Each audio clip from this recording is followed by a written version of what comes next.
Three boys and girls, big buck hunter here today. It's Sunday afternoon, 3 o'clock. Yes, I did have my nap. And I feel much better now. Water's over the road. Yes, sirree. Just standing here in front of the house. Ooh, baby. A lot of stuff around here now. Yeah, no traffic though. The only traffic is boys while driving up and down. Drinking beer probably. Yes, sirree. Well, they're gonna shut the road off to cars tonight, I guess. No cars coming through. Just half tons on a big black truck. Yes, sir. I got the big black truck, so I'm certainly okay. It's a car now. No, it's not really a car. It's a SUV. Ooh, baby. I'm talking about maybe having some other stuff going on, but I don't know.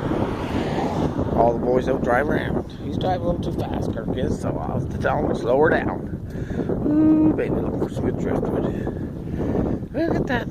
Good propane tanks. Bet you that one's outdated. Yep, bet you that one's a little outdated. Wonder where that came from. I'll tell you right now, boys and girls.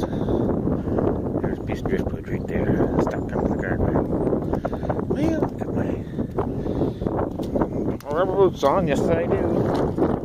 I'm thinking maybe I should grab that little piece of driftwood right there. Look at that now, the big buck hunter here. And look at that now. Looks like a big buck right there. Yep, that piece of driftwood. It looks like a big buck. I could take that home, I guess. I'll float her home. Yep.